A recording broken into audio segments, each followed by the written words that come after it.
Saqifah میں حضرت عمر نے حضرت ابو بکر کا ہاتھ پکڑا ہے، غدیر میں رسول نے کہا تھا یہ میرا مولا ہے، سقیفہ میں حضرت عمر نے کہا تھا اسے میں خلیفہ بناتا ہوں۔ اب فیصلہ گھر جا کے کرنا، قبر کی رات بڑی اندھیری ہے اور کفن میں جیب نہیں ہوتی، قبر میں الماری نہیں ہوتی، اندھیری رات ہے، فرشتوں کو جواب دینا ہے۔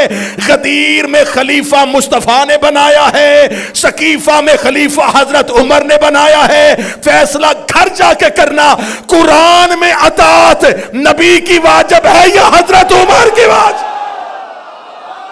جو کر کے دکھائے اس پر عمل کرنا، اسے سنت کہتے ہیں۔ ہم نے اہل سنت کے علماء سے پوچھا بدعت کسے کہتے ہیں؟ اس نے کہا جو کام نبی نے اپنی زندگی میں نہ کیا ہو اور نبی کے بعد کیا جائے اسے بدعت کہتے ہیں۔ اس کا مطلب سنت وہ جو نبی کہے اور کرے، بدعت وہ جو نبی کے بعد شروع ہو۔ اگر گھر میں بیٹھ کے گالی دینی ہے تیری اپنی مرضی ہے، سوشل میڈیا پہ میرے مذہب کا مذاق اڑانا تیری مرضی ہے، ورنہ حقیقت میں تیری گردن کے اوپر لے کے کھڑا ہو۔ تیرے علماء نے مانا ہے جو نبی کہے اور کرے وہ سنت، جو نبی کی زندگی میں نہ ہو اور بعد میں ہو وہ بدعت ہے۔ پھر تجھے ماننا پڑے گا غدیر نبی کی زندگی میں تھا، سقیفہ نبی کے بعد تھا۔ غدیر سنت ہے، سقیفہ بدعت ہے۔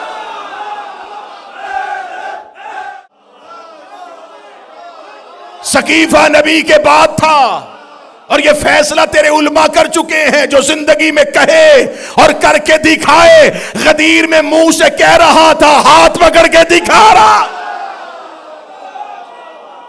سے دعا لے کے میں بہت بڑا ٹائٹل آج حسینیہ بریڈ فورڈ میں مسلمانوں سے چھیننے لگا ہوں۔ 1400 سال کے بعد ہم چھیننے لگے۔ ہم اہل سنت ہیں، ہم اہل سنت، ہم شیعان علی، ہم اہل سنت ہیں۔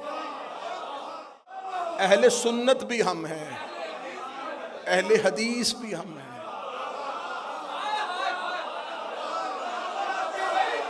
سنت پر بھی عمل ہم نے کیا، حدیث پر بھی عمل ہم نے کیا۔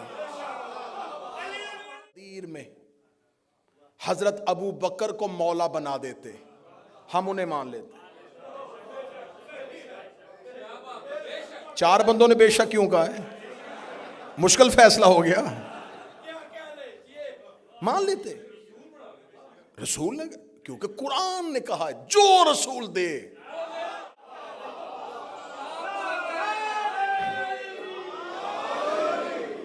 اور مشرکین مکہ نے اس رسول سے کہا تھا کہ آپ مکہ کا ماحول خراب کر رہے ہیں۔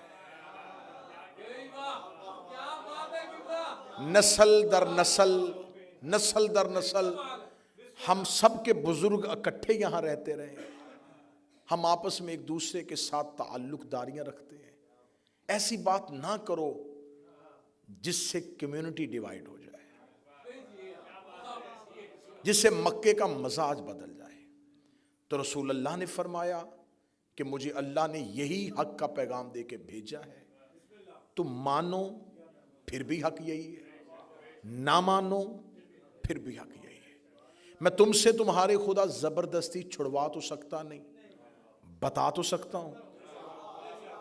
ہم عین رسول کی سنت پر عمل کر رہے ہیں، ہم تم سے زبردستی کسی کو چھڑوا نہیں سکتے، حق منوا تو سکتے ہیں، حق پہنچا تو سکتے ہیں، حق بتا تو سکتے ہیں۔ آپ نے جس کو ماننا ہے پھر اس حق کو سننے کے بعد آپ اسے مانیں۔ میں نے کل کی گفتگو یہاں پہ آ کے روک دی تھی کہ پورا جہاں جہاں اسلام ہے وہ فدق کی وجہ سے۔ اگر کوئی کہے کہ اتنا اسلام فدق کی وجہ سے تو نہیں پھیلا، تو جب رسول نے پہلی تقریر کی تھی نا دعوت العشیرہ، وہ 40 کافروں میں کی تھی، پھر وہ 40 کافر مسلمان ہوئے تھے۔ آج پوری دنیا میں جتنے مسلمان ہیں یہ ان 40 کافروں سے شروع ہوئے تھے۔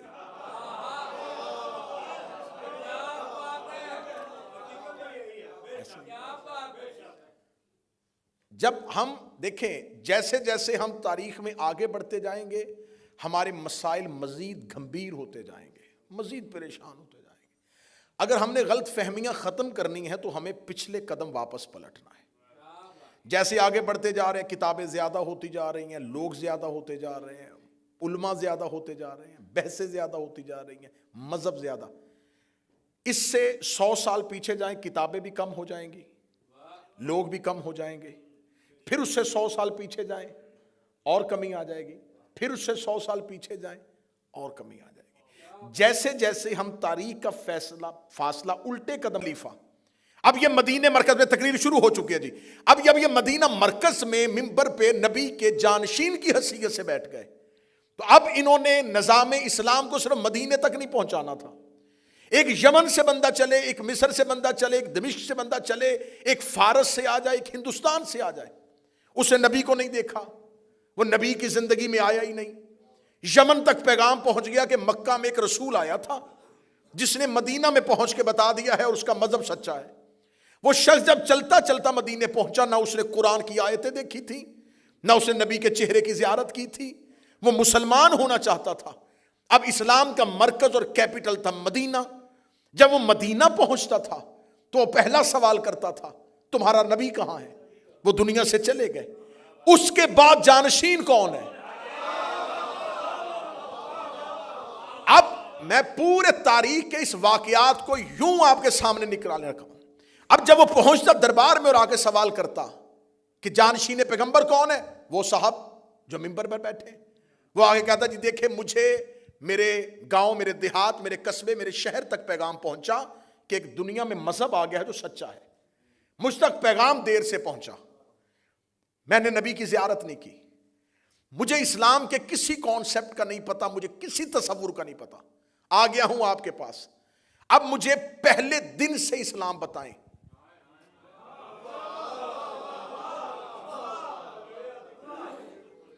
میں نے تو نبی دیکھا ہی نہیں، میں نبی کی محفل میں نہیں بیٹھا، آپ لوگ تو وہ تھے نا جو نبی کے پاس، اور آپ نبی کے جانشین ہیں، بتا سکتے ہیں کہ اللہ ہے تو نظر کیوں نہیں آتا؟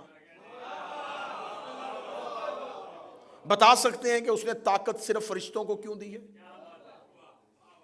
بتا سکتے ہیں کہ تمہارے مذہب میں ابراہیم اور اسماعیل کا تصور کیا ہے؟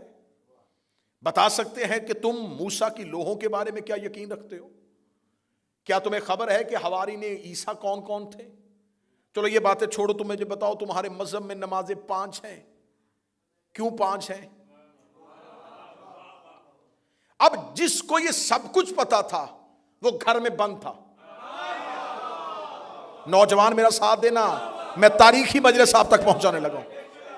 وہ اکیلا نہیں تھا، وہ قرآن کے ساتھ تھا، کیونکہ قبلہ تائید فرمائیں گے کہ میرے آقا و مولا یہ ہے علی کی حکمت۔ مولا علی دربار خلافت میں آئے تھے کہ لے لیا تم نے منبر رسول، یہ قرآن میں نے ترتیب نزولی کے اعتبار سے جمع کر دیا ہے، اس قرآن کو رکھ لو، اور یہ کہہ کے واپس بھیج دیا کہ علی نہ ہمیں تیری ضرورت ہے نہ تیرے جمع کیے ہوئے قرآن کی ضرورت ہے۔ اس علی سے قرآن نہیں لیا۔ آج تک مسلمان قرآن کو اس کی ترتیب نزولی کے اعتبار سے اکٹھا نہیں کر سکے۔ جو آیت پہلے آئی تھی وہ درمیان میں پڑی ہے، مکی صورتیں بعد میں آ گئی، مدنی صورتیں پہلے رکھ دی۔ قرآن کو اگر آپ پڑھنا شروع کریں تو قرآن چلتے چلتے آیت ایک بتاتی، آگے لہجہ بدل دیتی ہے۔ بات ہو رہی ہوتی ہے بنی اسرائیل کی اور آگے فوراً حج کی بات ہونا شروع ہو جاتی ہے، حج کی بات ہو رہی ہوتی ہے آگے عورتوں کے حقوق کی بات ہونا شروع ہو جاتی ہے۔ قرآن نہیں بدلا، ترتیب بدل دی۔ ترتیب ایسے بدلی کہ جب ایک کتاب آپ پڑھیں، آپ کے پاس ایک کتاب ہو اور اس کتاب کو کوئی گھر کا بچہ آ کے شرارت میں پھاڑ دے اور صفحے ادھر ادھر کر دے، تو اب جب آپ کتاب پڑھنا شروع کریں گے تو اب آپ کو کتاب میں سے کچھ سمجھ نہیں آئے گا۔ ایک صفحے میں کچھ ہے، دوسرے صفحے میں کچھ ہے۔ اب پتا چلا کہ آج تک قرآن ہدایت کیوں نہیں دے رہا۔ یہ فرقے فاصلے قرآن سے ختم کیوں نہیں کر رہے؟ اس لیے کہ جس طرح قرآن نازل ہوا تھا اس طریقے سے تو ہے ہی نہیں. وہ قرآن علی لے کے ساتھ چلے گئے.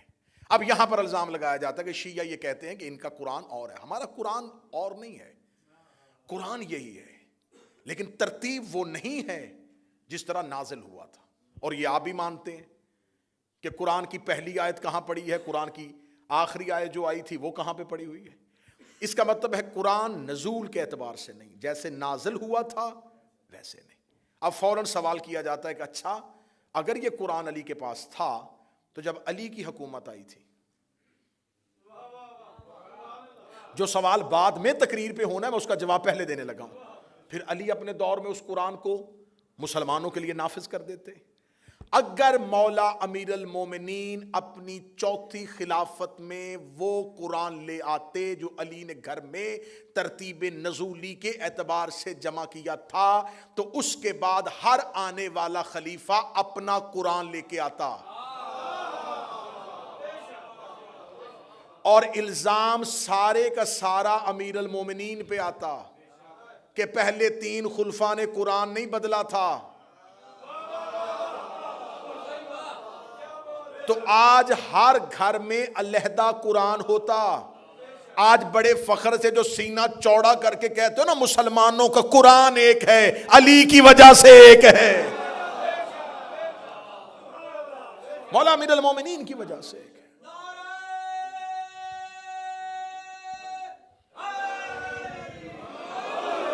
اب امیر المومنین تو بیٹھ کے گھر, اب لوگ آنا شروع ہو گئے, اشاعت اسلام پھیل رہی ہے.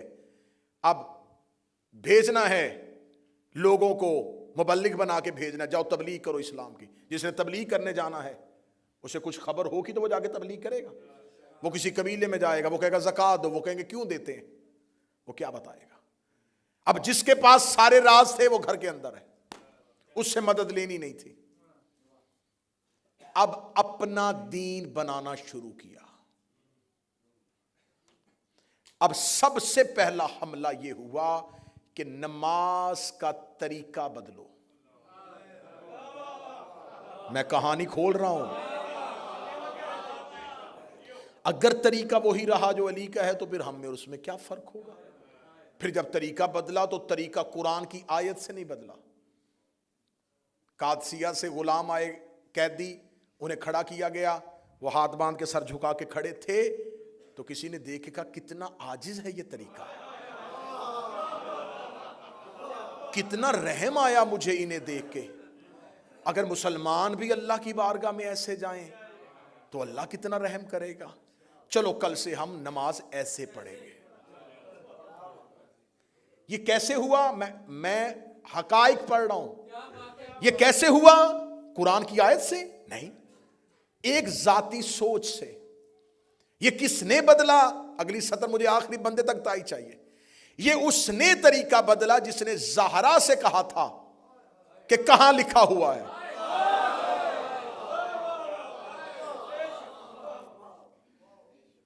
اب اپنا طریقہ بنانا شروع کر دیا, ایک ایک چیز نئی بنانی شروع کر دی. حتیٰ کہ جب حاکم شام کا دور آیا تو اس سے آگے دربار میں ایک بندے نے پوچھا کہ نماز پڑھتے ہوئے آنکھیں بند رکھنی چاہیے کہ کھولنی چاہیے. اسے کہا مسجد میں جا کے علی کے کسی شیعہ کو دیکھنا, اگر وہ بند کرتا ہو تم کھول لینا, وہ کھولتا ہو تو بند کر لینا. یہ میں باعث مزاح بات نہیں کر رہا کہ دین بنایا جا رہا تھا علی کی مخالفت میں. جو علی کرے گا ہم نہیں کریں گے, جو علی کہے گا وہ ہم نہیں کریں گے. آج فرق کیا ہوا, آج اثر کیا ہوا؟ آج ہم سے سوال کیا جاتا ہے حضور ماتم کرتے ہو, کہاں لکھا ہے قرآن میں, کہاں لکھا ہے کڑی پہننا قرآن میں کہاں لکھا ہے, زلجنا نکالنا قرآن میں کہاں لکھا ہے. اچھا ہمیں فخر ہے, میں جب بھی اب یہ بات کرتا ہوں تو میں ممبر سے اپنی قوم سے کہا کرتا ہوں فخر کیا کرو, ہم علی کے نوکر ہیں. ساری زندگی خلافتوں نے سوال علی ہی سے کیا تھا. جو چپ بیٹھے ہو تمہاری اپنی مرضی ہے. ہر سوال علی سے آ کے کرتے تھے, علی یہ کہاں لکھا ہے, علی یہ کہاں لکھا ہے, علی یہ کہاں لکھا ہے. زندگی میں علی بتاتے رہے, اب علی والوں سے پوچھا جا رہا ہے یہ کہاں لکھا ہے, یہ کہاں لکھا ہے, یہ کہاں لکھا ہے. تو میں کہا کرتا ہوں کہ اگر ہم بتا بھی دیں کہاں لکھا ہے, آپ نے پھر بھی نہیں کرنا. تو آپ کس لیے دیکھنا چاہتے؟ اگر آپ نے سب کچھ قرآن ہی سے دیکھنا ہے تو میں آج آخری مجلس میں سوال رکھ رہا ہوں آپ کے سامنے، یہ جو آپ نے نبی کے بعد طریقہ خلافت کا لیا، یہ قرآن میں کہاں لکھا ہے؟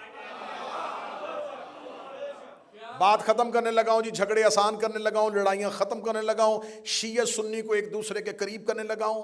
جائیں جا کے مذہب اہل سنت کے بڑے سے بڑے اسکالر کو اٹھا لینا، اس کی کتاب اٹھا لینا، اگر زندہ ہے تو اس سے جا کے پوچھ لینا کہ ہمیں بتائیں کہ سنت کسے کہتے ہیں اور بدعت کسے کہتے ہیں۔ اس کا سنت آسان ترین ترجمہ یہ ہے، نبی جو کام کہے اور کرے اس پر عمل کرنا، اسے سنت کہتے ہیں۔ نبی جو زندگی میں کہے اور کرے اس کو کرنا، اسے سنت کہا جائے۔ یہ آسان ترین ترجمہ ہے، نبی اپنی زندگی میں جس کام کا حکم دے اور جو کر کے دکھائے اس پر عمل کرنا، اسے سنت کہتے ہیں۔ ہم نے اہل سنت کے علماء سے پوچھا بدعت کسے کہتے ہیں؟ اس کا جو کام نبی نے اپنی زندگی میں نہ کیا ہو اور نبی کے بعد کیا جائے اسے بدعت کہتے ہیں۔ اس کا مطلب سنت وہ جو نبی کہے اور کرے، بدعت وہ جو نبی کے بعد شروع ہو۔ اگر گھر میں بیٹھ کے گالی دینی ہے تیری اپنی مرضی ہے، سوشل میڈیا پہ میرے مذہب کا مذاق اڑانا تیری مرضی ہے، ورنہ حقیقت میں تیری گردن کے اوپر لے کے کھڑا ہو۔ تیرے علماء نے مانا ہے جو نبی کہے اور کرے وہ سنت، جو نبی کی زندگی میں نہ ہو اور بعد میں ہو وہ بدعت ہے۔ پھر تجھے ماننا پڑے گا غدیر نبی کی زندگی میں تھا، سقیفہ نبی کے بعد تھا۔ غدیر سنت ہے، سقیفہ بدعت ہے۔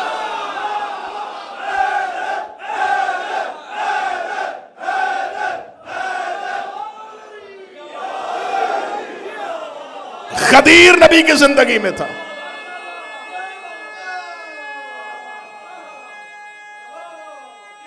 بسم اللہ۔ غدیر نبی کی زندگی میں تھا،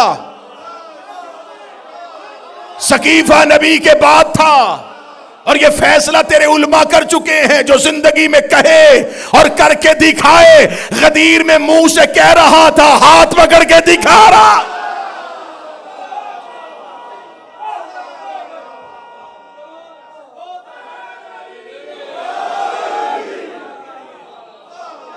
اس کا مطلب ہے کہ نبی نے غدیر کہی بھی تھی، دکھائی بھی تھی۔ قبلہ دراوی صاحب آپ سے دعا لے کے میں بہت بڑا ٹائٹل آج حسینیہ بریڈ فورڈ میں مسلمانوں سے چھیننے لگا ہوں۔ 1400 سال کے بعد ہم چھیننے لگے۔ ہم اہل سنت ہیں، ہم اہل سنت، ہم شیعان علی، ہم اہل سنت ہیں۔ نبی نے کہا انی تارکن فیکم الثقلین کتاب اللہ و اطرتی، میری حدیث ہے، میں دو چیزیں چھوڑ کے جا رہا ہوں، نہ قرآن چھوڑنا نہ اہل بیت چھوڑنا۔ ہم نے نبی کے بعد کٹ گئے، مر گئے، اکیلے ہو گئے، تھوڑے ہو گئے، زندانوں میں پھینکے گئے، سولیوں پہ لٹکائے گئے۔ نہ ہم نے قرآن چھوڑا نہ ہم نے اہل بیت چھوڑی، بندے چپ ہو گئے۔ ہم ہی اہل حدیث ہیں، اہل سنت بھی ہم ہیں، اہل حدیث بھی ہم ہیں۔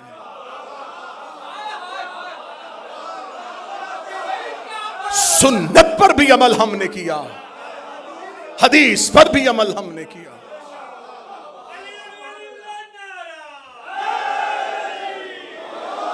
ہم نے نبی کے بعد امامت کو مانا،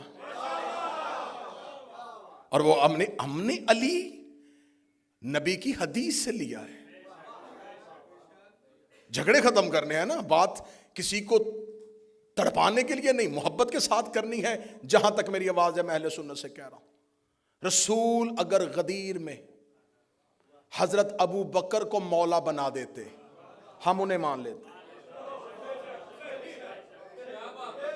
4 بندوں نے بے شک کیوں کہا ہے؟ مشکل فیصلہ ہو گیا، مان لیتے۔ رسول نے، کیونکہ قرآن نے کہا ہے جو رسول دے۔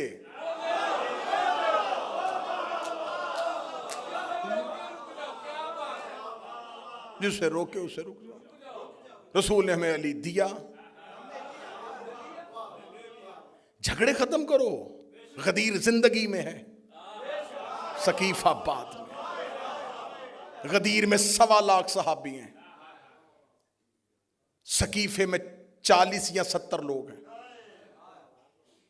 زیادہ سے زیادہ تعداد شبلی نما نے لکھ دی 300 اور 1.25 لاکھ کا پھر بھی مقابلہ نہیں۔ غدیر میں رسول نے ممبر بنایا ہے، سقیفہ میں جھگڑا ہو رہا تھا، غدیر میں نبی نے خطبہ دیا ہے، سقیفہ میں دنگا اور فساد ہو رہا تھا، غدیر میں نبی نے علی کا ہاتھ پکڑا ہے، سقیفہ میں حضرت عمر نے حضرت ابو بکر کا ہاتھ پکڑا ہے، غدیر میں رسول نے کہا تھا یہ میرا مولا ہے، سقیفہ میں حضرت عمر نے کہا تھا اسے میں خلیفہ بناتا ہوں۔ اب فیصلہ گھر جا کے کرنا، قبر کی رات بڑی اندھیری ہے اور کفن میں جیب نہیں ہوتی، قبر میں الماری نہیں ہوتی، اندھیری رات ہے، فرشتوں کو جواب دینا ہے۔ غدیر میں خلیفہ مصطفیٰ نے بنایا ہے، سقیفہ میں خلیفہ حضرت عمر نے بنایا ہے، فیصلہ گھر جا کے کرنا، قرآن میں اطاعت نبی کی واجب ہے یا حضرت عمر کی واجب؟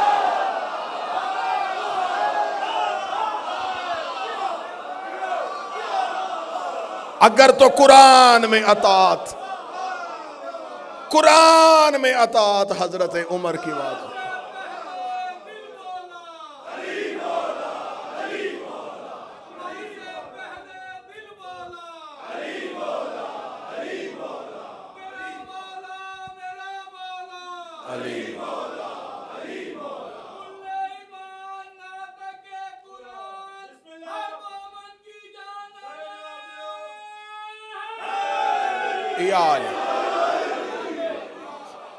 اگر تو قرآن میں اطاعت ہے حضرت عمر کی واجب، پھر ہم شیعہ پیچھے ہٹتے ہیں۔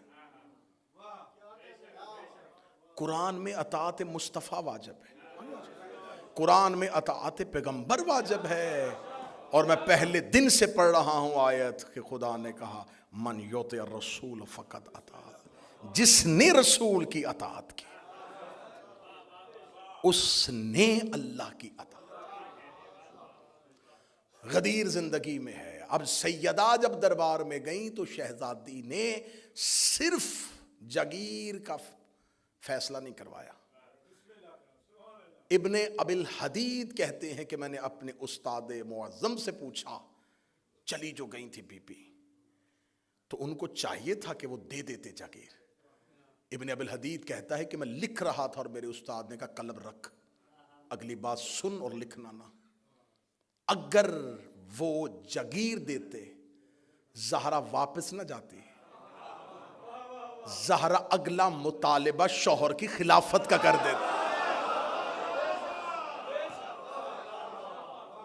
سیدہ فوراً اگلا مطالبہ۔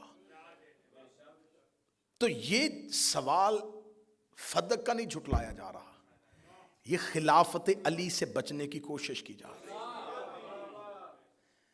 انہوں نے خلافت امیر المومنین سے بچنے کی کوشش کی، لیکن بہت برے طریقے سے خود بھی پھنس گئے اور ماننے والوں کو بھی پھنسا گئے۔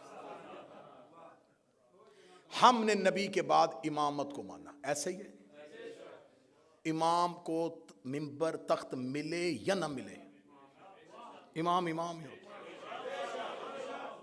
یوسف قید خانے میں بھی نبی تھے،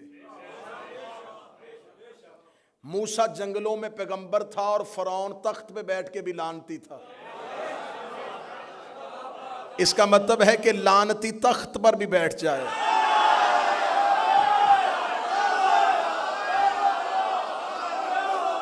وہ لعنتی ہی رہتا ہے۔ میں نے لعنتی کی بات کی ہے اور میرا مجمع بہت پڑھا لکھا ہے، انہیں پتا ہے کہ میں نے لعنتی ہی کی بات کی ہے۔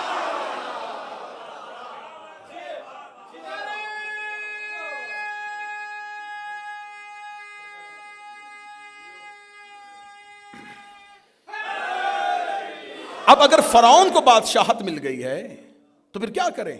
اسے مان لیں؟ نہیں، کوئی مسئلہ نہیں۔ موسیٰ اگر سفروں میں ہے، جنگلوں میں ہے، نبی ہے۔ یوسف قید خانے میں نبی ہے۔ یہ اللہ کے عہدوں کو زمینی عہدوں کی ضرورت نہیں ہوتی، زمین والوں کو ضرورت ہے کہ وہ جس کو اللہ نے عہدہ دیا ہے اسے عزت دیں، اسے زمین میں اقتدار دیں، اسے زمین میں حکومت دیں۔ یہ زمین والوں کا حق ہے، ان کو کوئی پرواہ نہیں ہے کہ ان کو یہ تخت دیں گے تو وہ امام ہوں گے. امام میں اور خلیفہ میں کتنا زمین آسمان کا فرق ہے. خلیفہ کی جب بیعت نہیں ہوتی تو گھر سے نکلتا ہے تو وہ عام مسلمان ہوتا ہے, عام انسان ہوتا ہے نا, کیونکہ ابھی بیعت ہی نہیں ہوئی. ممبر پہ آیا, لوگوں نے بیعت کرنی شروع کی تو وہ خلیفہ بن گئے. اس کا مطلب یہ ٹائٹل اس نے نہیں بدلا, لوگوں نے بدلا, کیونکہ خلیفہ بنا ہے لوگوں کی بیعت سے.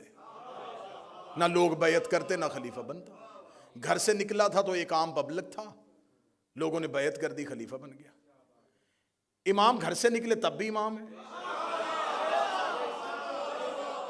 اکیلا مسجد میں نماز پڑھ کے واپس چلا جائے پھر بھی امامت کی. ہاں, زمینی صورتحال بدلنے سے عزت اور عہدہ نہیں بدلتا. اب فقہ کس نے بتانی تھی؟ امام نے. ہم نے رسول اللہ کے بعد سلسلے کو ٹوٹنے نہیں دیا. رسول کے فوراً بعد ہم نے مولا علی کو مان لیا. مولا علی نے ہم تک فقہ پہنچا دی, مولا کے بعد مولا حسن نے پہنچا دی, اس کے بعد مولا حسین. ہر دور کا امام فقہ پہنچاتا گیا. ادھر فقہ کا کوئی بندوبست نہیں ہے,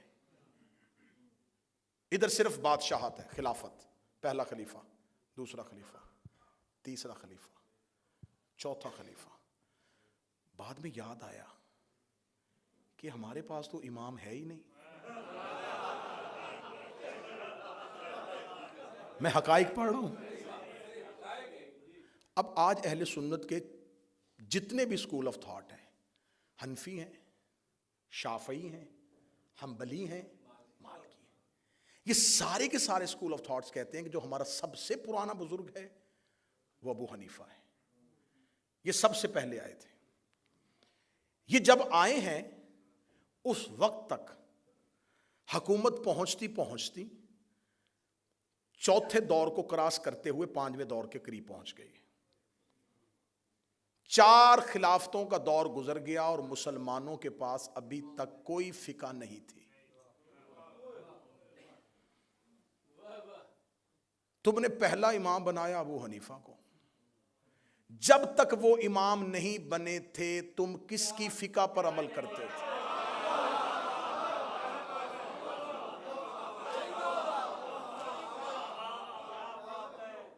امام ہی کوئی نہیں تھا, کیونکہ پہلے امام تو وہی ہیں. جب وہ نہیں تھے کس کی فقہ تھی؟ اگر کسی کی فقہ تھی تو پھر لے کے آئے کہ اس کے نام سے وہ فقہ ہو. فقہ ابو بکر صدیق, فقہ عمر فاروق نہیں. خلافت ابو بکر, خلافت عمر, خلافت عثمان, خلافت معاویہ. خلافتیں ہیں, امامت نہیں. اب رسول نے کہا تھا کہ میرے بعد میرے 12 جانشین. سنیں, انہوں نے کہا نہیں وہ 12 امام نہیں 12 خلیفہ. ٹھیک ہے بناؤ. بناتے گئے بناتے گئے بناتے گئے بناتے گئے بناتے گئے. پہلی 3 خلافتوں کا دور, مولا علی کا دور, حاکم شام آ گیا, مروان آ گیا, مروان کے 4 بیٹے آ گئے, اب عباسی بادشاہ آ گئے. چلتے چلتے چلتے چلتے یہ خلافتیں آتی آتی آتی آتی آتی آتی پھیلتی چلی گئی.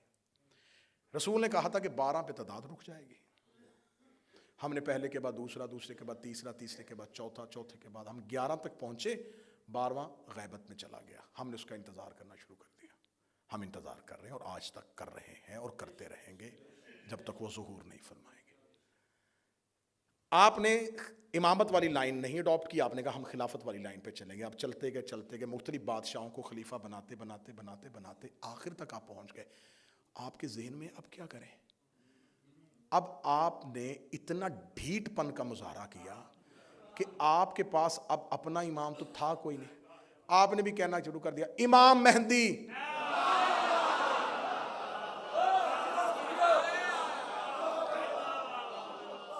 اچھا امام علی نہیں کہا؟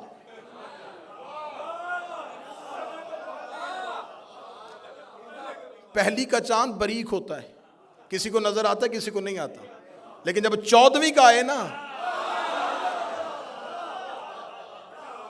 علی امامت کا پہلی کا چاند ہے, میرا مہدی 14ویں کا چاند ہے. امام علی نہیں کہا. اچھا یہ تمام جگہوں پہ جان بوجھ کے مولا علی کو امام نہیں کہا، حضرت علی، امام لفظ آیا ہی نہیں. جب دیکھا نا کہ ادھر خلافت میں یزید آ گیا ہے، امام حسین کہو، حضرت حسین. مرضی میں تھوڑے تھوڑے امام کیوں؟ مولا علی کو امام کہا نہیں، جب دیکھا ادھر خلافت میں یزید آ گیا ہے ساتھ ہی نکل کے نہیں امام حسین. اب کہو نا خلیفہ یزید.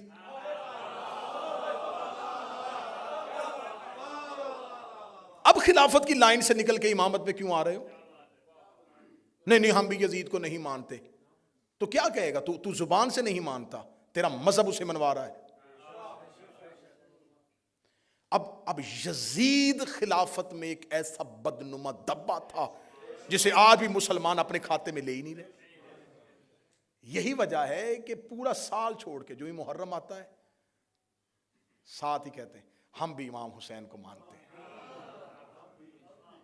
ہم سبیل لگاتے ہیں، ہم حلیم کی دیگ دیتے ہیں، ہم 8 محرم کو نیاز بانٹتے ہیں. اب امام حسین کے کیمپ میں آنے کی کوشش کی جا رہی ہے کیونکہ اب یزید برداشت نہیں ہو رہا. اب امامت کے کیمپ میں آنے کی کوشش نہیں اب ہم امام حسین کو مانیں گے، ہم بھی امام حسین کو مانتے، ہم بھی امام حسین کو مانتے. اتنی آسانی سے حسین ہم نے بھی نہیں دینا.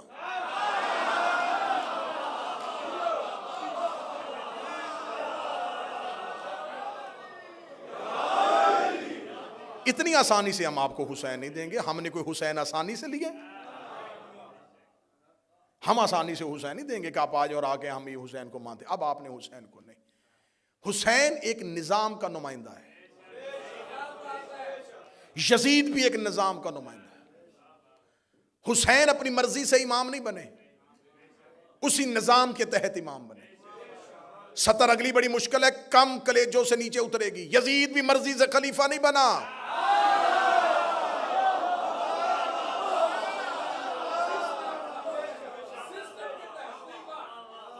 زبردستی آگے بیٹھ گیا. نہیں، کس نے بنایا تھا؟ ہاں وہ اس کے باپ اس کے لیے وصیت کر کے کہتے آ جاؤ آ جاؤ آ جاؤ آ جاؤ آ جاؤ آ جاؤ. باپ وصیت کر کے کہتے باپ کو کس نے بنایا تھا؟ اس کے لیے تیسرے خلیفہ نے سفارش کی تھی.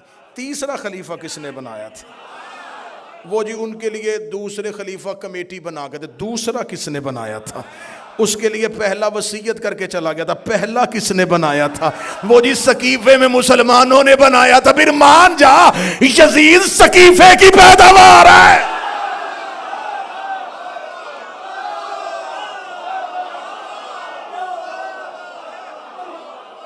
اب آؤ ادھر آؤ، امامت کی طرف آؤ. تم نے حسین کو کیوں مانا؟ اس لیے کہ حسن نے کہا تھا کہ میرا بھائی امام ہے. حسن کو کیوں مانا؟ اس لیے کہ علی نے کہا تھا میرا بیٹا امام ہے. علی کو کیوں مانا؟ اس لیے کہ نبی نے غدیر میں کہا تھا علی امام.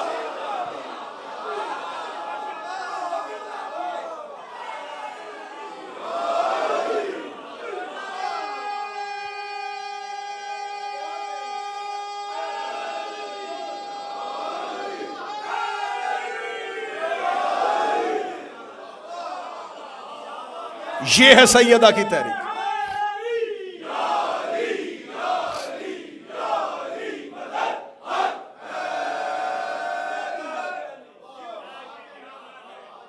یہ ہے سیدہ کی تحریک. سقیفہ کی سازش کو بے نقاب کیا. یقین کرو اگر سیدہ یوں کھل کے سامنے نہ آتی، آج تک سقیفہ کی خلافت جنگ جمل اور جنگ صفین کی طرح اجتہادی مسئلہ بن جاتی. اجتہادی مسئلہ بن جاتی. ہاں بس ٹھیک ہے اجتہاد ہو گیا تھا. نہیں، سیدہ مخالفت میں آ گئی. سب سے پہلی مخالفت نبی کی بیٹی نے کی. ہمیں کہتے انہیں مان جو، مان جو، مان جو. کیسے ماننے؟ زہرا نے مخالفت کی ہے.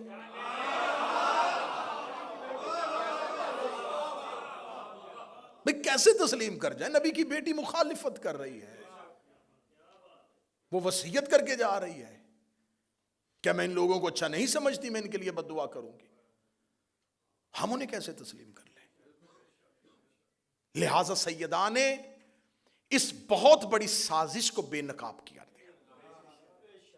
غدیر محفوظ ہو گیا, ثقیفہ بدنام ہو گیا.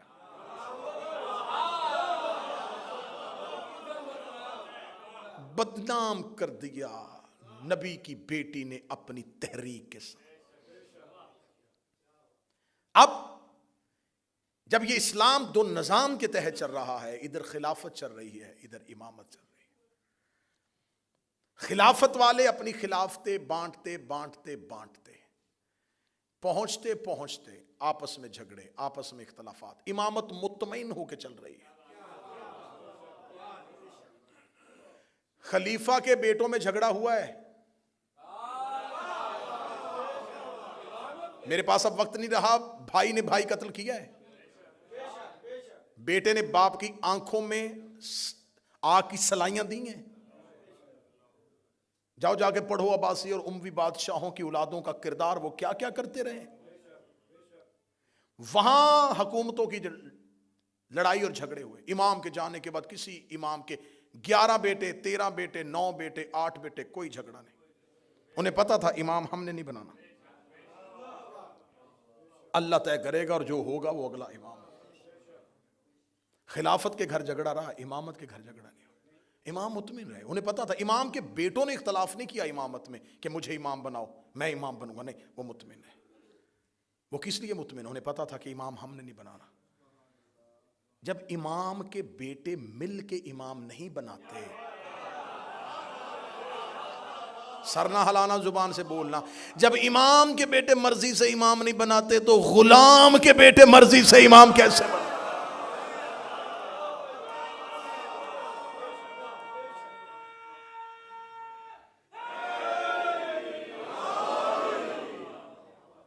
یزید ثقیفہ کی تحریک کا ایک مرکزی کردار ہے.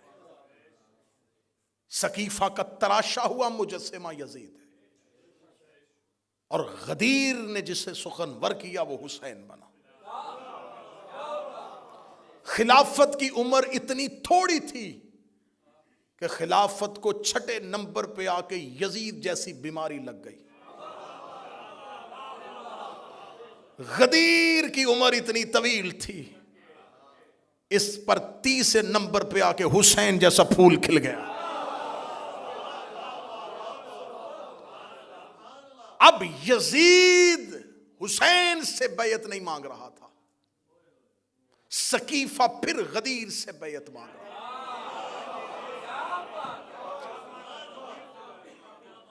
حسین کربلا میں آئے, لشکر نہیں ٹکرا رہے, دو نظام آپس میں ٹکرا رہے.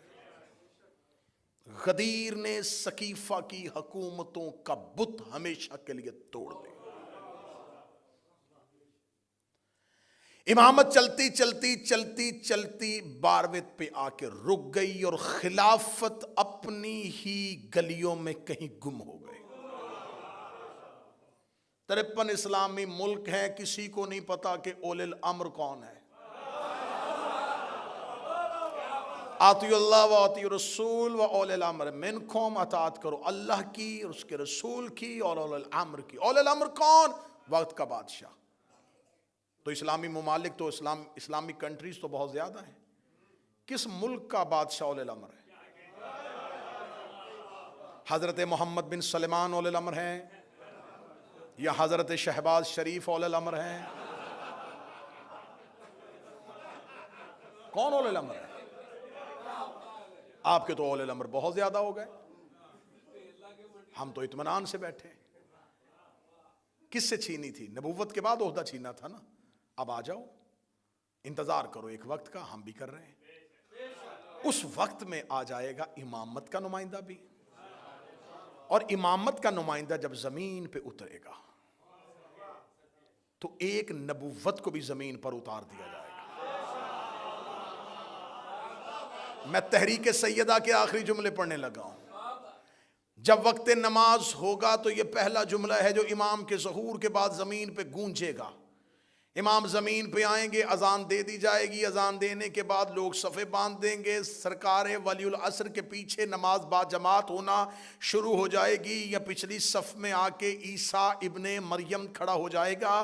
عین وقت نماز کے موقع پر زہرا کا بیٹا ایک نظر پیچھے مریم کے بیٹے کو دیکھے گا اور دیکھ کے کہے گا تقدم یا ابن مریم، مریم کا بیٹا آگے بڑھ مصلی پہ آ۔ عیسیٰ کام کے کہے گا میری جرت ہی کیا ہے، میں زہرا کے بیٹے کو نماز پڑھاؤں، میں زہرا کے بیٹے کو نماز پڑھاؤں، میں زہرا کے بیٹے کو نماز پڑھاؤں۔ اے میرے وقت کا امام، تو فاتح خیبر کا بیٹا ہے، تو حسین جیسے سید الشہداء کا بیٹا ہے، تو زین العابدین جیسے زین العبا کا بیٹا ہے، تو محمد باقر کا بیٹا ہے، تو جعفر صادق کا بیٹا ہے۔ تجھے کہنا چاہیے تھا کہ کیسے ہو سکتا ہے کہ حیدر کرار کا بیٹا پیچھے کھڑا ہو، کیسے ہو سکتا ہے حسین کا بیٹا پیچھے کھڑا ہو۔ یہ کیوں کہا کہ زہرا کا بیٹا آگے کھڑا ہوگا؟ میرا 12واں زمانے میں آگے پہلا عقیدہ دے گا، اے اپنے عقیدے درست کرو۔ جس زہرا کا آخری بیٹا عیسیٰ جیسے نبی کے پیچھے نہیں پڑتا، اس کا باپ محمد کسی بت پرست کے پیچھے۔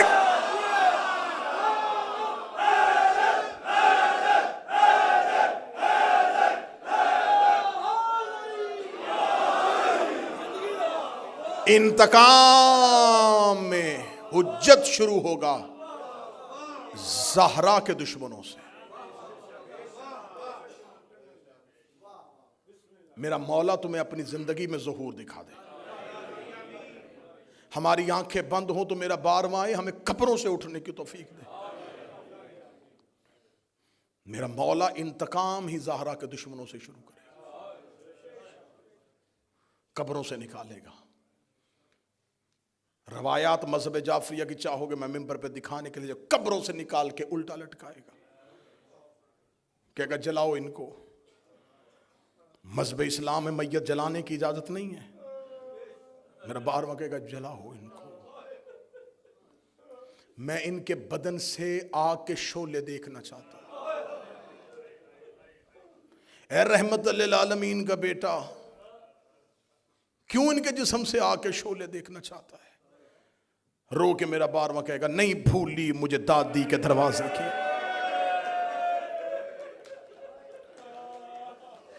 جلتے ہوئے شعلوں میں روتی رہی ہے زہرا،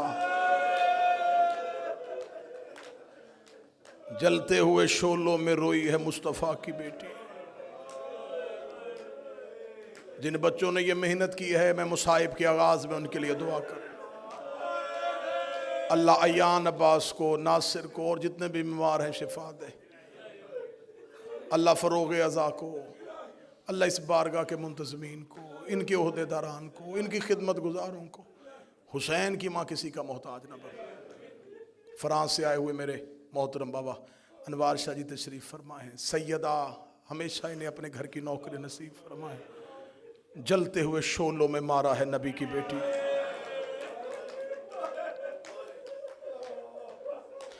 یہ آواز میری یہاں تک نہیں رہے گی، میں بار بار کہہ رہا ہوں، یہ مجلسیں پوری دنیا میں سنی جا رہی ہیں، ہزاروں لوگ ان مجلسوں کو سن رہے ہیں۔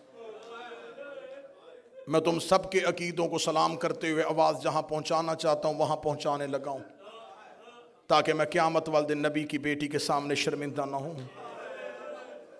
مسلمانوں، تمہارے مذہب میں اگر چور قرآن پہ ہاتھ رکھ کے قسم دے دے تم اس کی قسم مان لیتے ہو، قاتل قرآن اٹھا لے تو مان لیتے ہو۔ میں مذہب جعفریہ کا ایک ادنا سا طالب علم، حسین کا عزادار، ماتمی حسینیہ بریڈ فورڈ میں بیٹھ کے ممبر پہ مائک پہ دو علموں کے درمیان کھڑے ہو کے کہہ رہا ہوں، مجھے اللہ کی وحدانیت کی قسم، مجھے نبی کی رسالت کی قسم، مجھے زہرا کی عزت کی قسم، مجھے حسن کی عصمت کی قسم، مجھے حسین کی 13 ضربوں کی قسم ہے، میں غلط پڑھوں نبی امت میں سے نہ اٹھائے، علی اپنے پیروکاروں میں سے نہ اٹھائے، حسین اپنے داروں میں سے نہ اٹھائے، میرا حشر قیامت والے دن یہودیوں کے ساتھ کرے۔ اتنی قسمیں اور بددعائیں کوئی نہیں دیتا۔ دو علموں کے درمیان ممبر پہ اتنی قسمیں کھا کے صرف سنیوں کو یقین دلانے لگا ہوں، قتل ہوئی ہے نبی کی بیٹی، طبعی موت نہیں مری، قتل کیا گیا ہے نبی کی بیٹی کو۔ میرا کام تھا قسمیں کھانا، اب جا کے علماء سے پوچھنا کس نے قتل کیا تھا نبی کی بیٹی کو، کون دروازے پہ آ کے مارتا رہا تھا مصطفیٰ کی بیٹی؟ قتل ہوئی ہے پیغمبر کی بیٹی، اور جوان بیٹیوں کے باپ بیٹھے ہو۔ جب زہرا نے دنیا چھوڑی ہے، منتظر شاہ بی بی کی عمر اتنی تھی جتنی کربلا میں حسین کے اکبر کی عمر تھی۔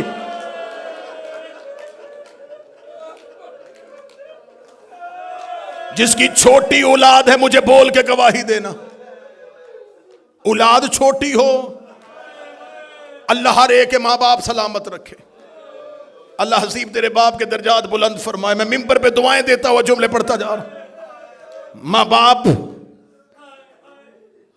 کا سایہ اولاد پہ اللہ سلامت رکھے۔ اولاد چھوٹی ہو نا، باپ مر جائے، ماں بچے پال لیتی ہے۔ اللہ نہ کرے کوئی اولاد چھوٹی ہو اور ماں مر جائے، پھر باپ سے بچے پالے نہیں جاتے۔ اولاد چھوٹی ہو اور ماں بیمار ہو نا، کوئی پوچھنے کے لیے آئے تو رو رو کے کہتی ہے مجھے زندگی سے محبت نہیں ہے، لیکن دعا کرو اللہ مجھے صحت دے دے، میرے بچے بڑے چھوٹے ہیں۔ بچے چھوٹے ہوں تو ماں کو موت سے ڈر لگتا ہے، ماں رو رو کے کہتی ہے میں نہ مروں، میری بیٹیاں بڑی چھوٹی ہیں، میرے مرنے کے بعد میرے بچے رل جائیں گے۔ ہر ماں کی حسرت ہوتی ہے میں بیٹوں کے چہرے دیکھوں، میں بیٹیاں عزت کے ساتھ گھر بھیجوں۔ پردے میں میری بہنیں بیٹیوں کے لیے دعا کر رہا ہوں، اللہ تمہیں اولاد کے سر پہ سلامت رکھے۔ ماں کینسر کی مریضہ بھی ہو، اسے موت سے ڈر لگتا ہے کہ میرے بچے بڑے چھوٹے ہیں۔ زہرا کی اولاد چھوٹی تھی اور بابے کی قبر پہ آگری بابا میں مرنا چاہتی ہو، بابا اب زہرا کو موت دے دے، بابا انہوں نے مجھے بڑا ستایا۔ منہ سے موت مانگی ہے نبی کی بیٹی۔ آج ہم سے کہتے ہو ان کی عزت کریں۔ خدا نے جتنے عدد خلق کیے اتنی دفعہ ان پہ لعنت، رلایا ہے انہوں نے نبی کی بیٹی کو۔ کل میں نے پڑھ دیا زخم محمد کی بیٹی کے، تمہاری طاقت جواب دے گئی تھی، میں پڑھ ہی نہیں سکا۔ میں دیکھ رہا تھا کل پڑھتے ہوئے مجمع سے لوگ بے ساختہ ہاتھ جوڑ رہے تھے۔ عمران بھائی مجھے خبر ہو گئی، میں علموں کے درمیان کھڑا ہوں، ابھی میں نے پورے زخم نہیں پڑھے، پورے زخم میں نے تمہیں نہیں سنائے۔ زہرا کی تدفین کے بعد علی کی آواز آئی سب گھر کو چلے جاؤ۔ حسن حسین کو گھر بھیج دیا، علی اکیلے بیٹھے رہے۔ عبداللہ ابن مسعود کہتا ہے میں تھوڑی دیر کے بعد جنت البقیع میں پہنچا تو علی جیسا امام ایڑیاں رگڑ کے رو رہا تھا۔ عبداللہ ابن مسعود کہتا میں نے پہلی بار علی کو بچوں کی طرح روتے دیکھا، میں نے علی کے پاؤں تھامے، میں نے رو کے کہا یا علی ایسے کیوں رو رہے ہیں؟ رو کے دے عبداللہ میرے گلے میں باہیں ڈال، مجھ سے مدینے میں کوئی درد نہیں سن رہا، میں بیٹوں کے سامنے رو نہیں سکتا، میں بچیوں کے سامنے رو نہیں سکتا۔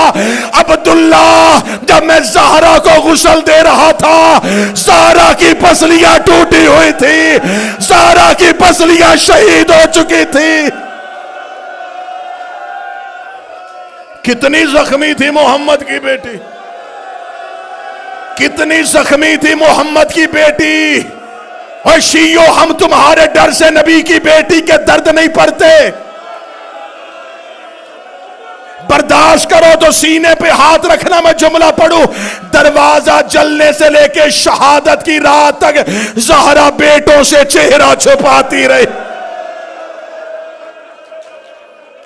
رو رو کے کہتی رہی ہے میرا چہرہ نہ دیکھنا،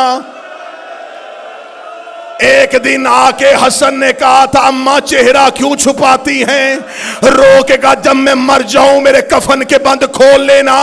شہادت کی رات حسن ماں کے جنازے پہ آئے، حسن نے بی بی کے کفن کے بند کھولے، حسن نے دروازے سے بابے کی تلوار نکالی، حسین کی آواز آئی حسن کہاں جا رہا ہے؟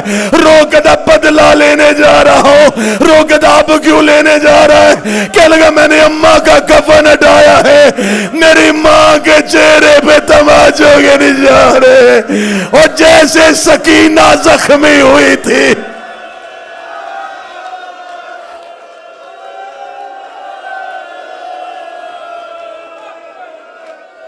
اجرکم من اللہ، اجرکم من اللہ، اجرکم من اللہ۔ شروع ہے ایام فاطمیہ، 3 جمادی الثانی تک رونا، 3 جمادی الثانی تک رونا۔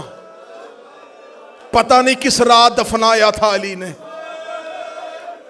کون سی رات دفن کیا تھا علی۔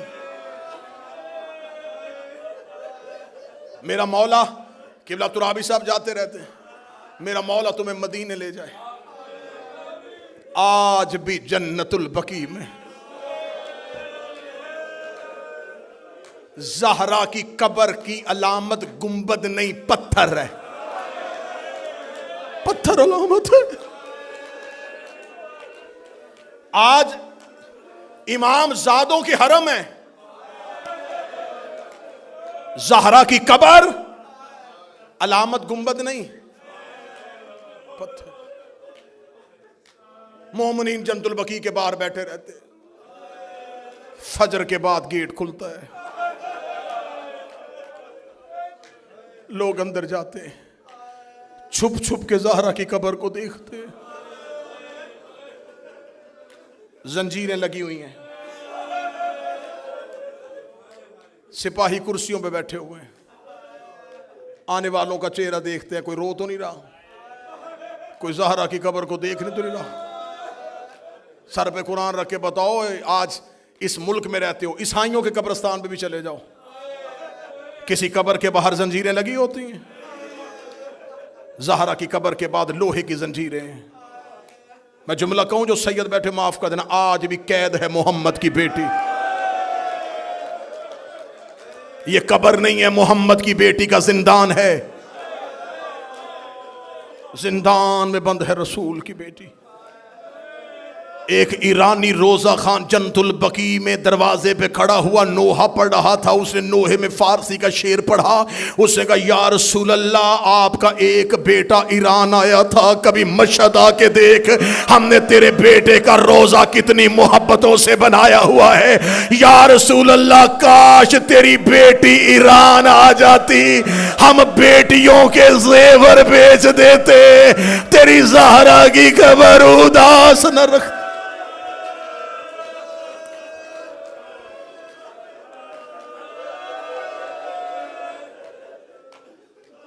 آج بھی جنت البقیع میں اداسی ہے۔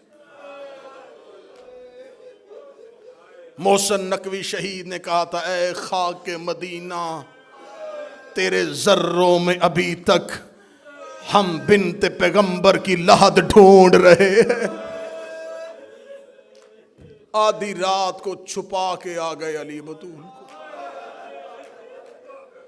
کل میں نے پڑھ دیے تھے زہرا کے جتنے زخم تم برداشت کر سکتے تھے، آج سیدہ کا اٹھتا ہوا جنازہ سننا۔ دروازہ جل چکا تھا، میں نے وعدہ کیا تھا میں بی بی کے پورے درد پڑھوں گا، ہم تمہیں منبر سے بتاتے ہیں کہ صرف دروازہ جلا۔ علموں کی ضمانت، میرے لفظوں پہ یقین کر لینا، صرف دروازہ نہیں جلایا، انہوں نے خانہ نبوت کی چھت توڑی، انہوں نے نبی کے گھر کی دیواریں توڑی۔ اگر یہ روایت پڑھنی ہو تو دعائے ثنا میں یہ قریش پڑھنا۔ علی محراب میں کہتے تھے اللہ لعنت کرے جنہوں نے خانہ نبوت کی چھت کو پھاڑ ڈالا، جنہوں نے اس کی دیواروں کو منہدم کر دیا، جنہوں نے اس گھر کی چھت کو زمین سے ملا دیا۔ صرف دروازہ نہیں جلا، دیواریں ٹوٹ گئیں، چھت گر گئی، ایک خستہ ٹوٹا اور جلا ہوا گھر جس میں ایک زخمی ماں اپنی چادر کے نیچے اپنی 2 بیٹیاں چھپا کے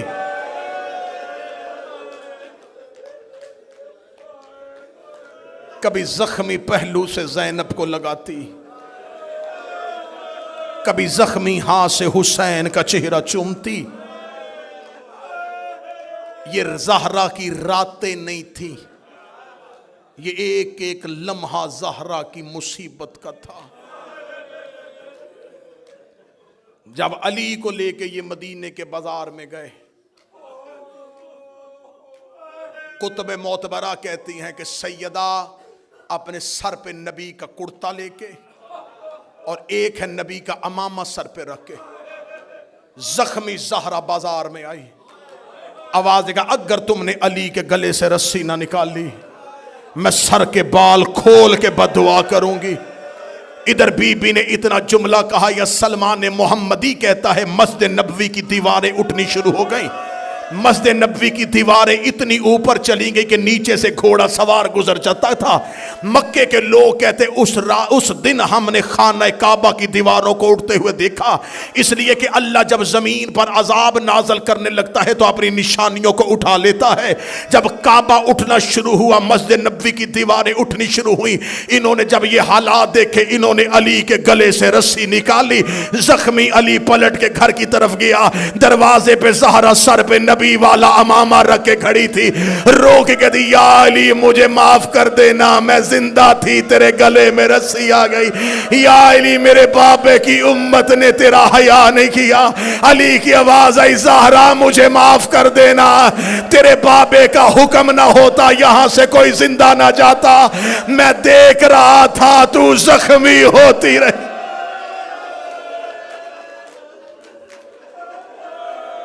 گھر میں آ گئے علی، گھر میں آ گئی زہرا،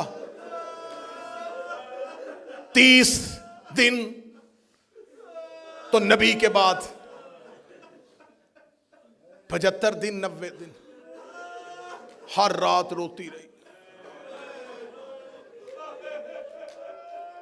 آخری رات آ گئی، میں نے درمیان والے سارے درد چھوڑ دیے، رو کے کہتی یا علی میری کچھ وصیتیں، 17 یا ایک روایت 19 وصیتیں کی بی بی۔ یہ وصیت نہیں ہے، شیعہ قوم کے لیے ایک ایک جملہ موت ہے۔ یا علی یا علی میری پہلی وصیت میرے جنازے کا اعلان نہ کرنا، یا علی مجھے رات کی تاریکی میں دفنا دینا، یا علی یہ نام جو میں بتا رہی ہوں اگر یہ آئیں بھی انہیں بزور شمشیر روکنا، انہیں میرے جنازے پہ نہ آنے دینا۔ یا علی میرا جنازہ کھلی چارپائی پہ نہیں، یا علی میرے لیے بند تابوت بنانا۔ مدینے میں جناب زہرا کے جنازے سے پہلے تابوت نہیں اٹھتا تھا، لوگ چارپائیوں پہ جنازے اٹھاتے تھے، کھجوروں کے پتوں پہ جنازے اٹھتے تھے۔ پہلی بار بی بی نے جناب ام ایمن سے کہا تھا، شرم آتی ہے عورت کو کھلی چارپائی پہ لے جایا جائے۔ ام ایمن نے کہا رسول کی بیٹی، حبش کے لوگوں کا میں نے ایک طریقہ دیکھا ہے، وہ میت کو ڈھانپتے ہیں کیسے؟ کمان کی طرح کھجوروں کی شاخیں لگاتے ہیں، اس کے اوپر کھجوروں کے پتے رکھ دیتے ہیں، یہ تابوت بنتا ہے۔ بی بی کہتی ام ایمن مجھے بنا کے دکھا۔ ام ایمن نے بنایا، فرمایا جب میں مر جاؤں نا علی کو ایسا تابوت بنا کے دینا۔ بی بی نے وصیت میں کہا یا علی میں نے ام ایمن کو بتا دیا ہے میرا جنازہ بند تابوت میں اٹھانا۔ یا علی خاموشی سے میرا جنازہ لے کے چلے جانا۔ یا علی میرے بعد بنی کلابیہ مستور جس کا نام فاطمہ اس سے شادی کرنا۔ یا علی اس کے بطن سے ایک بچہ پیدا ہوگا اس کا نام عباس رکھنا۔ یا علی جب عباس دنیا میں آئے اس کے بازو چوم کے کہنا اماں فاطمہ سلام کہتی تھی۔ یا علی میرے بعد اگر کوئی فدق دے تو میرے عباس کی اولاد کا حصہ رکھ لینا. یا علی میرے حسین کو رات کو پیاس بڑی لگتی ہے، اس کے پانی کا خیال رکھنا. یا علی میری زینب پردے کی بڑی عادی ہے، کوشش کرنا دن کی روشنی میں گھر نہ آنا. زہرا وصیتیں کرتی رہی، علی روتے رہے. زہرا وصیتیں کرتی رہی، علی روتے رہے. بی بی نے علی کو وصیتیں کی، بی بی نے حجرے کا دروازہ بند کیا، مصلی عبادت پہ آ گئی. محمد کی بیٹی، ایک روایت کہتی ہے حسنین قبر محمد پہ تھے، ایک کہتی دروازے پہ بیٹھے تھے. یا بی بی کی تسبیح کی آواز رکی، تسبیح کی آواز کا رکنا تھا. اولاد نے دروازہ کھولا، قالوا ان للہ وَإِنَّا إِلَيْهِ رَاجِعُونَ. زہرا دنیا سے جا چکی تھی. علی کے گھر میں جب بچوں کو پتہ چل جائے نا کہ ماں مر گئی ہے، اس گھر میں حالت کیا ہوتی ہے؟ بچے چیخ مار کے روتے ہیں. ادھر زہرا کی آنکھیں بند ہوئی، علی نے بچوں کو سینے سے لگا کر رونا نا، لوگ اکٹھے ہو جائیں گے. رونا نا، مسلمان جاگ جائیں گے. انہیں پتا چل جائے گا کہ محمد کی کوئی جگہ خشک رہ جائے. فرمایا کوشش کرو سارا بدن ترو. فرمایا زہرا کا ہاتھ پہلو سے نہیں اٹھا. سیدہ کا پہلو سے ہاتھ نہیں اٹھ رہا. اللہ جانے کون سا زخم ہے جو چھپا کے چلی گئی ہے. غسل مکمل ہوا. جو سید بیٹھے، جو دل کا مریض ہے بے شک اٹھ کے چلا جائے. اگلے جملے بڑے سخت ہیں. جب کفن کا وقت آیا، علی نے پہلی چادر دی. فضا کی آواز ہے یا علی چادر اور چاہیے. علی نے دوسری چادر دی. آواز ہے یا علی چادر اور چاہیے. علی نے تیسری چادر دی. 7 چادریں علی نے ہاتھ میں دی. دیکھے گا فضا چادریں 7 کیوں لے لی ہے؟ رو کے فضا نے پردے سے دونوں ہاتھ علی کے قدموں پہ رکھے. رو کہتی تیری غیرت کی قسم ہے زہرا کا خون بند نہیں ہو رہا. اتنی زخمی ہے محمد کی بیٹی، اتنے گہرے زخم ہے نبی کی بیٹی. علامہ مجلسی لکھ گئے بہار میں 7 چادروں کا کفن مل گیا. ہو گیا جنازہ تیار. ٹوٹا ہوا گھر، گری ہوئی دیوار، جلا ہوا دروازہ، اس کے اندر ایک حجرہ. اس حجرے میں اس شہزادی کا جنازہ. جنازے پہ 2 بیٹیاں. اس حجرے کی دہلیز پہ 2 بچے. گھر کے مرکزی دروازے پہ قبضہ تلوار پہ پیشانی رکھ کے علی. ایک بار علی مدینے کا بازار دیکھتے، تھوڑی دیر کے بعد حجرے میں آ کے کہتے حسین حسن اٹھو، ماں کا جنازہ اٹھائیں. اگلے 2 پائے حسن اٹھاتے، پچھلے 2 پائے 2 بیٹے اٹھاتے. حجرے سے نکل کے جنازہ صحن میں آتا، علی پھر جنازہ واپس لے جاتے. رو کہتے جنازہ رکھ دو. علی پھر دروازے پہ آ جاتے، پھر مدینے کی گلی کو دیکھتے، پھر جاتے. رو کہتے اٹھا حسن جنازہ، پھر جنازہ اٹھاتے، پھر دروازے پہ آتے. جس بندے نے پوری زندگی کا ماتم لینا ہے، 7 مرتبہ جنازہ دروازے پہ آیا، 7 مرتبہ حجرے میں گیا. حسن کی آواز آئی بابا جنازہ لے کے باہر کیوں نہیں جا رہے؟ علی کی آواز آئی حسین کو نہ بتانا مر جائے گا. حسن تو میرے بعد امام ہے اکیلا. حسن کو جا کے دروازے پہ کھڑا کیا.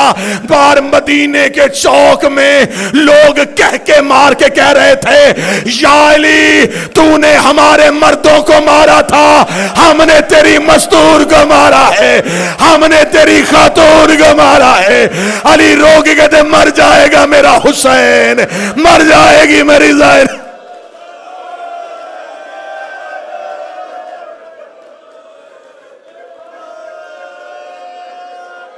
زخمی جنازہ اٹھا.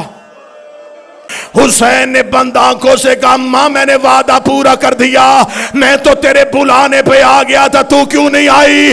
آواز آئی دائیں بائیں کیوں ڈھونڈ رہا ہے؟ ماں پہلو میں سر لے کے بیٹھی ہے اور تیرا سر میری گود میں، اور میں نے تیری مقتل ہاتھوں سے صاف کی ہے. آخری 1 منٹ ابھی مستورات میں جنازہ برآمد ہوگا. میں آخری روایت پڑھنے لگا ہوں. میں نے پہلے دن کہا تھا بڑے تھوڑے ہیں 5 دن زہرا پڑھنے کے لیے. میں نے ایک دن بھی دوسرا مصائب نہیں پڑھا, میں نے 5 دن صرف زہرا کے درد پڑھے ہیں. اور سادات و غیر سادات, 1 منٹ کی روایت ہے, 1 منٹ کی روایت ہے. یہ وہ روایت ہے جو تیری عبادت کے لیے پڑھنے لگا ہوں. علی نے دفن کر دیا زہرا کو, قبر کا نشان مٹا دیا. علی گھر واپس آ گئے. اولاد چھوٹی ہو نا, اولاد چھوٹی ہو, اللہ نہ کرے, اللہ نہ کرے ماں مر جائے. جب رشتہ دار آتے ہیں نا تو وہ چھوٹے بچوں کو ڈھونڈتے, اس ماں کا چھوٹا بچہ کون سا ہے. کبھی کوئی رشتہ دار اٹھا کے باہر لے جاتا ہے, کبھی کوئی اٹھا کے باہر لے جاتا ہے, تاکہ یہ گھر نہ جائے, ماں کا جنازہ نہ دیکھے. اس بچے کے لیے سب سے مشکل رات ہوتی ہے جب ماں کے بعد پہلی رات آتی ہے. پھر وہ ایک ایک مہمان سے پوچھتا ہے اماں کہاں ہے, میری ماں کہاں ہے, میں نے ماں کے ساتھ سونا ہے.